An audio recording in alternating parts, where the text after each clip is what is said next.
अस्सलाम वालेकुम मोहतरम दोस्तों, कैसे हैं आप। आज जिस टॉपिक पर गुफ्तगू करने जा रहा हूँ, आज जो सेक्शन मौजूद बहस है, एक बड़ा इम्पोर्टेंट, एक बड़ा अहम टॉपिक है।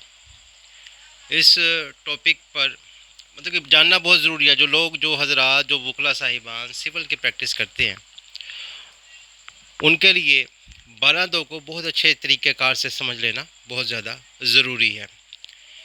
अगर 12 पर अच्छे तरीक़ेकार से ग्रिप नहीं हो पाती है तो केसेस को, सिविल केसेस में नॉर्मली 12 से वास्ता पड़ ही जाता है। 12 जो कि हमारा सिविल प्रोसीजर कोड, जिसको हम कोड ऑफ सिविल प्रोसीजर मजमूए ज़ाब्ता दीवानी, जो कि 1908 का है, इसके तहत 12 हमारे सीपीसी में ऐड की गई है। 12 सिमिलरली भारत में भी इसी तर्ज पर सिविल प्रोसीजर कोड और 12 इसी तर्ज पर चलती है। बांग्लादेश में भी ऐसी है, बल्कि इवन के बर्मा में भी जो सीपीसी है वो भी इसी तर्ज पर चलता है। थोड़ी थोड़ी चेंजिंग ज़रूर, अमेंडमेंट आ जाती हैं, बाकी तर्ज यही है। अब हम 12 की तरफ बढ़ते हैं कि 12 section 12 sub section 2 code of civil procedure ये है क्या। बेसिकली इसकी 3 ग्राउंड्स होती हैं। 3 ग्राउंड्स जहाँ पर आप समझे कि ये 3 ग्राउंड्स पूरी हो रही हैं या इनमें से कोई एक ग्राउंड पूरी हो रही है, तो वहाँ पर 12 की दरख्वास्त दी जाती है। 12 की दरख्वास्त कौन दे सकता है। 12 की दरख्वास्त एक अग्रीव्ड पर्सन देता है, जो ये महसूस करता है, जिसको ये एहसास होता है, जिसको ये पता चलता है कि मेरे साथ धोखाधड़ी, फ्रॉड, मिसरिप्रेजेंटेशन हो रही है। वो शख्स 12 की दरख्वास्त दे सकता है। अब 12 की दरख्वास्त कहाँ दी जाती है, अभी थोड़ा थोड़ा टच दे रहा हूँ, बाकी जो बकिया गुफ्तगू है तफसील के साथ वो साथ साथ करते चलेंगे बाद में। अब ये दरख्वास्त कहाँ दी जा सकती है। ये दरख्वास्त वहाँ दी जाती है जहाँ पर कोई एक कोर्ट फाइनल डिग्री, ऑर्डर या जजमेंट पास कर चुका हो। अब इसके लिए फ़ाइनल ऑर्डर, डिग्री या जजमेंट का होना ज़रूरी है।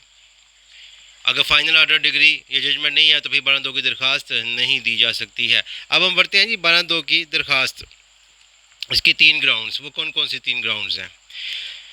3 ग्राउंड्स, टॉपिक बहुत लंबा लेंथी था, लेकिन मैंने इसको थोड़ा सा समराइज़ करके, कुछ थोड़ा सा नोट्स तैयार करके इसको समराइज़ किया, ताकि हम इसकी अहम अहम बात, जैसे दूध में से, दही में से मक्खन या घी निकाल लिया जाता है, वो ख़ास चीज़ें जो है हम इसके वो देख लें, ताकि हमें 12 पे मुकम्मल अबूर हासिल हो जाए। बाकी अगर आपने किसी ने 12 को तफसील के साथ पढ़ना हो तो मैं पहले ही बता देता हूँ, एक जजमेंट है 12 के ऊपर, लैंडमार्क जजमेंट है। ये पढ़ने के बाद 12 को आप कमा हुक तरीके से सीख जाएंगे, समझ जाएंगे। वो है 2004 SEMR पेज नंबर 740। दोबारा बोल देता हूँ, 2004 SEMR पेज नंबर 740। 12 को समझने के लिए ये जजमेंट आई थिंक इनफ। अब हम देख रहे हैं 12 कौन शख्स दे सकता है। ऐसा शख्स दे सकता है जो कि अग्रीव्ड पर्सन है, वो 12 की एप्लीकेशन दे सकता है।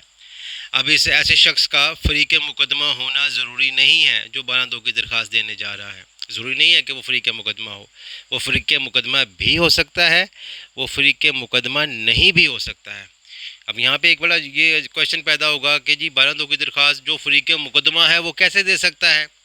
भाई, जब किसी शख्स को ये मालूम हो जाए, चाहे वो फ़रीक़ मुकदमा भी था, लेकिन उसको ये मालूम हो जाए कि ये जो डिग्री हासिल की गई है ये फ़्रॉड और धोखाधड़ी की बुनियाद पर हासिल की गई है। मिसाल के तौर पर एक शख्स था जिसका नाम था XYZ या ABC। वो शख्स फोत हो चुका था, लेकिन जिन साहब ने डिग्री फाइल की उन्होंने इस चीज़ को कंसील किए रखा और उसकी जानिब से कुछ मामला किए केस के अंदर, या केस में पेश हुए उसकी तरफ से, या उसके ब्याह पर कोई पावर ऑफ अटार्नी लेकर पेश हुए, इस किस्म का कोई मामला किया। जबकि दूसरा फ़रीक़ मुकदमा भी था, लेकिन उसके इलम में नहीं था कि ये XYZ फोत हो चुका है। जब उसके इलम में आया उस वक्त तक ये डिग्री जारी हो चुकी थी, जजमेंट पास हो चुकी थी, ऑर्डर आ चुका था। सो इन दैट पर्टिकुलर मैटर 12 जो शख्स फ़रीक़ मुकदमा था वो भी दे सकता है कि मुझे तो अब पता चला है कि मेरे साथ ये फ़्रॉड, ये धोखा हुआ है। या ऐसा कर लें कि ऐसे डॉक्यूमेंट्स जो कि किसी एक शख्स के पोजेशन में ना थे, डेथ सर्टिफिकेट भी हो सकता है, कोई पार्टनरशिप डीड भी हो सकती है, कोई किसी भी किस्म के डॉक्यूमेंट्स हो सकते हैं, वो डॉक्यूमेंट्स किसी प्रॉपर्टी के कागजात थे, वो किसी एक शख्स के पास में नहीं थे, लेकिन वो फ्री के मुकदमा था, केस वो हार गया, केस मुखालिफ पार्टी जीत गई, जजमेंट ऑर्डर या डिग्री ये पास हो चुके थे। ये पास होने के बाद जब पता चला कि ये डॉक्यूमेंट्स अब ये हमारे सामने अब मेरे पोजेशन में अब आया है, जिसके मुताबिक मेरे साथ तो फ्रॉड हुआ है, तो जो शख्स फ्री के मुकदमा था वो इस डिग्री जजमेंट या ऑर्डर के अगेंस्ट 12(2) दे सकता है, चूँकि वो चाहे वो फ्री के मुकदमा भी ही क्यों ना हो। अच्छा, अब कौन शख्स दे सकता है? फाइनल बात यही है, वो शख्स दे सकता है जो कि अग्रीव्ड हो। अब वो फ्री के मुकदमा हो या फ्री के मुकदमा ना हो, इससे कोई फ़र्क ना पड़ता है। इसके बाद हम देखते हैं एक और तरीक़ाकार भी है।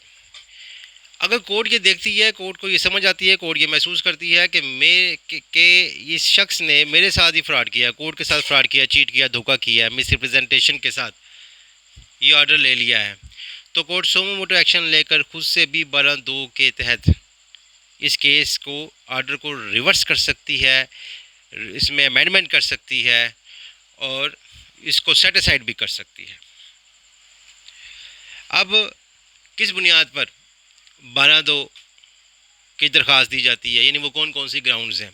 सिंपल सी सिर्फ 3 ग्राउंड्स हैं। कौन कौन सी?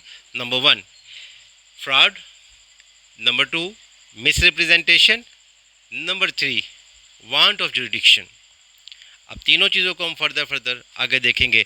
अब यहाँ पर यह बात एक बड़ी काबिल ज़िक्र है कि एक ऐसा कोर्ट जिसने सन 2000 में एक डिग्री जजमेंट या ऑर्डर पास किया, 2000 में वो ऑर्डर पास हुआ, लेकिन मेरे इलम में या किसी एक XYZ साहब के इलम में 2021 में आता है कि सन 2000 में एक कोर्ट ने, सिविल कोर्ट ने जो ऑर्डर पास किया था वो मेरे अगेंस्ट था। अब मुझे क्या करना होगा? खासी क्वेरी भी इस मामलात में लोग करते रहते हैं और बहुत बड़ा ही एक कॉम्प्लिकेटेड और बड़ा हसास सा ये मैटर है। अब इसको देखते हैं कि सन 2000 में या सन 2004 में एक कोर्ट ने डिग्री पास कर दी, ऑर्डर पास कर दिया, कोई जजमेंट दे दी, मुझे 2021 में या मेरे क्लाइंट को 2021 में पता चलता है, तो मेरा काम क्या है? सबसे पहले मेरा क्या काम होगा? मैं उस कोर्ट को तलाश करूँगा। कि मिसाल के तौर पर एक जज साहब का नाम था मिस्टर ABC। उस ABC साहब ने सन 2000 में एक जो डिग्री पास की वो मेरे अगेंस्ट थी, मुझे 2021 में पता चला। अब मैं सेशन कोर्ट में एक ब्रांच होती है, इसका नाम है अंग्रेज़ी ब्रांच या इंग्लिश ब्रांच भी कुछ लोग बोल देते हैं, वहाँ पर मैं जाऊँगा और मालूम करूँगा कि भाई ये ABC जो जज साहब का नाम है, ये इन्होंने सन 2000 में ये डिग्री ऑर्डर या जजमेंट पास किया था, अब इनकी कोर्ट कौन चला रहा है। वहाँ से मुझे मालूमात मिल जाएंगी कि अब इनकी कोर्ट फ़लाने साहब चला रहे हैं, लिहाजा मैं उस कोर्ट में जाऊंगा और वहाँ जाकर 12(2) की एप्लीकेशन फ़ाइल नहीं करूँगा। सेशन जज साहब जहाँ पे केस फाइल होते हैं वहाँ मैं 12(2) फाइल नहीं करूँगा, बल्कि मैं 12(2) की दरख्वास्त डायरेक्ट से कोर्ट में जाकर दूँगा। होता ये था ना, ये 12(2) का मकसद भी यही है कि एक long litigation, false and frivolous litigation, उसको ख़त्म किया जाए, बजाय इसके कि मुझे पता चला कि मेरे अगेंस्ट कोई फ़ैसला, डिग्री, जजमेंट या ऑर्डर आ गया है तो मैं एक नया केस फाइल करूँ। No, not at all. मैं अपना टाइम भी सेव करूँगा, मैं अदालतों के ऊपर से बर्डन भी ख़त्म करूँगा, मैं वहाँ पर 12(2) की एप्लीकेशन दूँगा ताकि मुझे मेरा हक मिल सके। अच्छा, बात ये कर रहा था कि कोर्ट में जाकर 12(2) की एप्लीकेशन देनी है और कोर्ट उसके ऊपर अपनी प्रोसीडिंग स्टार्ट कर देगी। लेकिन अगर मुझे जाकर अंग्रेज़ी ब्रांच या इंग्लिश ब्रांच में जाकर मुझे ये इस बात का पता चलता है कि ये कोर्ट अब अबॉलिश हो चुकी है, कोर्ट तो ख़त्म हो चुकी है, इसके अब जिस कोर्ट ने मेरी डिग्री दी थी, फ़ैसला दिया था, जजमेंट दी थी मेरे अगेंस्ट, वो कोर्ट ही नहीं है, फिर मैं क्या करूँगा? फिर मैं उसी 12(2) की दरख्वास्त के साथ एक और एप्लीकेशन तैयार करूँगा जो कि होगी डिस्ट्रिक्ट जज साहब को, जिसमें सारा मतन टेक्स्ट बयान किया जाएगा कि ये मेरे अगेंस्ट ये डिग्री पास हुई थी, जिसका मुझे अब पता चला है, लिहाजा इस जजमेंट और डिग्री को सेटिस्फाइड किया जाए। वो डिस्ट्रिक्ट जज साहब किसी भी सिविल जज साहब को मार्क कर देंगे और वो जज साहब मेरे इस सारे केस को, इस सारी बात को सुनेंगे और मामला जो है वो इस तरह से फर्दर आगे चलेगा। अब यहाँ पे एक और बात मैं आपको साथ साथ अर्ज़ करता चलूँ, मियाद। इस 12(2) में मियाद क्या होती है? फॉर एग्ज़ाम्पल मुझे आज पता चलता है कि मेरे अगेंस्ट एक फ़्रॉड, एक झूठ, एक जजमेंट, एक डिग्री जो है वो झूठ तरीके से फ्रॉड के साथ या मिस रिप्रेजेंटेशन के साथ या वांट ऑफ जुडिक्शन की वजह से पास हो गई है। चाहे इस फैसले को 10 साल या 20 साल गुजर गया, लेकिन मेरे इल्म में यह आज आ रहा है। तो आज से लेकर 3 साल का पीरियड, 3 साल का वक्त है। उस 3 साल के अंदर अंदर मैं 12(2) की एप्लीकेशन दे सकता हूँ। लेकिन कुछ वकला साहिबान की प्रैक्टिस ये भी है कि जैसे ही वो 12(2) देते हैं उसके साथ में ही कंडोनेशन ऑफ डिले सेक्शन 5 की एप्लीकेशन भी साथ में लगा देते हैं। लेकिन ये अपने अपने मिजाज हैं, मैं इस चीज़ को नहीं मुनासिब समझता कि सेक्शन 5 की एप्लीकेशन पहले ही आप ख़ुद को गिल्टी तस्वुर कर लें, ख़ुद को पहले ही आप कह दें कि जी मैं कसूरवार हूँ, मुझे कंडोनेशन ऑफ डिले दिया जाए। ऐसा नहीं, सिर्फ 12(2) की एप्लीकेशन। अच्छा, 12(2) की एक मियाद की बात हो गई। यहाँ पे एक और जिक्र करता चलूँ, 12(2) की एप्लीकेशन में अक्सर वकला हजरात स्टे की एप्लीकेशन साथ में लगाते हैं। प्रैक्टिस को भी तो देखना पड़ता है ना, प्रैक्टिस ये चल रही है कि स्टे की एप्लीकेशन साथ में लगती है। लेकिन 12(2) इटसेल्फ स्टे ऑर्डर, जब आपकी 12(2) किसी कोर्ट में फ़िक्स हो गई, किसी अदालत में जब ये मुकर्रर हो गई समाअत के लिए, तो जो ट्रायल कोर्ट है या जो 12(2) के जो एक्शन है, वो सारा एक्शन जो है वो स्टॉप हो जाएगा, वो रुक जाएगा, वो वहीं पर जाम हो जाएगा।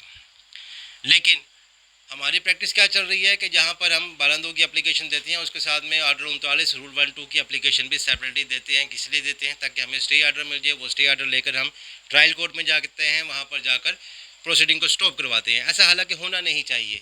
जब 12(2) किसी सुपीरियर कोर्ट में, किसी अपेक्स कोर्ट में 12(2) लग चुकी है, तो जो ट्रायल कोर्ट है वो उस 12(2) की बुनियाद के ऊपर प्रोसीडिंग को वहीं पर स्टे कर देगा जब तक कि उस 12(2) का फैसला नहीं हो जाता या केस रिमांड नहीं हो जाता या जो भी फैसला आ ना जाए।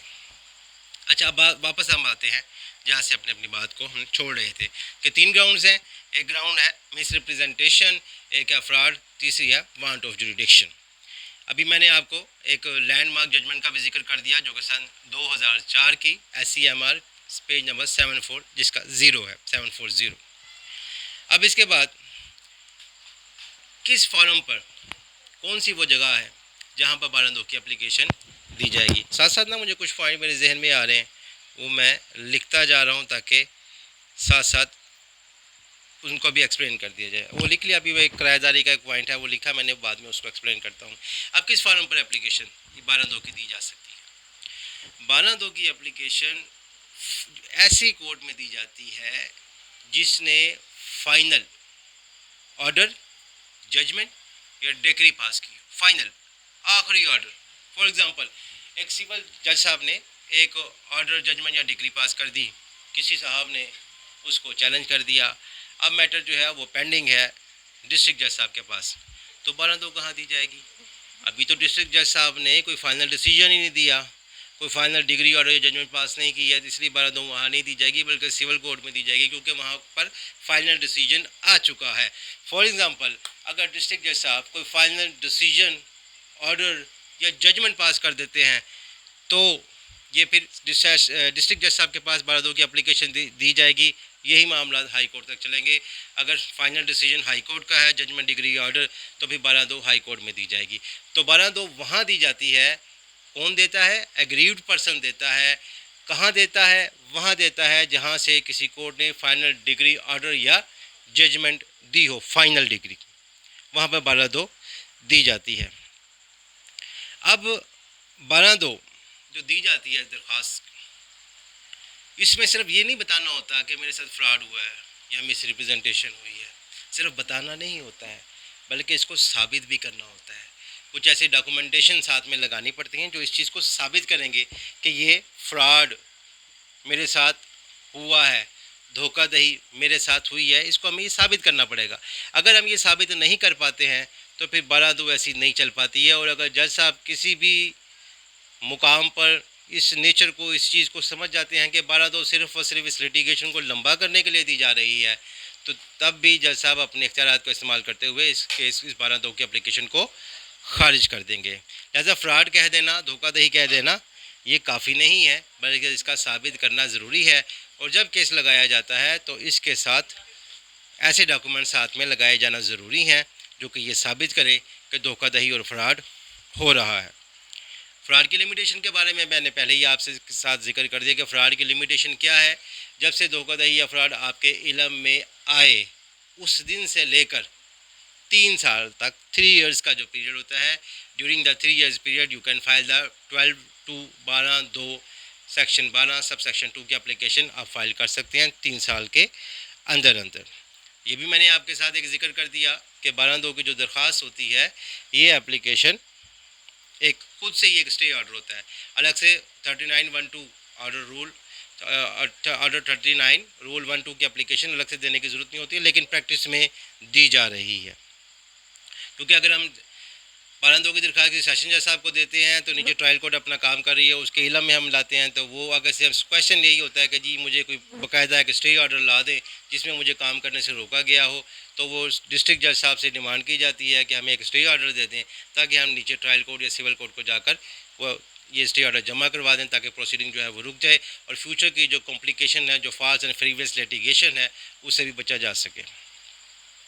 इसके बाद 12(2) की दरख्वास्त कुछ ऐसे डिग्रियां हैं जहाँ पर नहीं दी जा सकती। फॉर एग्जांपल बेनामी की डिग्री है या ऐसी डिग्री है जो कि रजामंदी के साथ हासिल की गई हो, वहाँ पर 12(2) की दरख्वास्त नहीं दी जा सकती।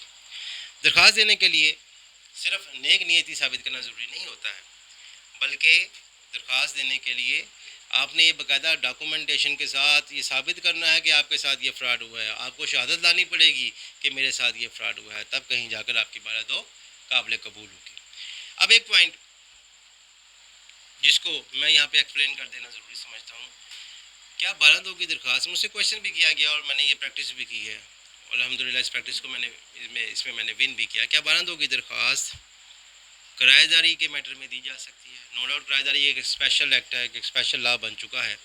क्या उसमें 12(2) की दरख्वास्त दी जा सकती है? तो इसका जवाब बिल्कुल हाँ में है, पॉजिटिव में है कि हाँ जी बिल्कुल 12(2) की दरख्वास्त दी जा सकती है। क्यों दी जा सकती है कि उस स्पेशल एक्ट के अंदर अभी इतनी वसत नहीं है, अभी इतनी कैपेसिटी, अभी इतनी गुंजाइश नहीं है। 12(2) वो जो स्पेशल लॉ है वो भी सीपीसी के तहत ही चलता है, उसमें भी सीपीसी के ही इख्तियारात जो है वो इस्तेमाल किए जाते हैं। लिहाजा 12(2) की दरख्वास्त रेंट मैटर में भी दी जा सकती है। अक्सर हजरात ये ख्याल करते हैं कि 12(2) क्योंकि वो एक स्पेशल लॉ है वहाँ 12(2) एप्लीकेबल नहीं होगा, हालांकि ऐसा हरगिज़ ना है। 12(2) रेंट मैटर, किराएदारी के मैटर में मुकम्मल तौर पर लागू होता है और वो जजमेंट ऑर्डर डिक्री अगर आप मेरिट पर हैं तो वो भी सेटिस्फाइड हो जाते हैं। तो दोस्तों ये थी 12(2) जिसके मुतालिक हमने देखा कि 12(2) क्या होती है।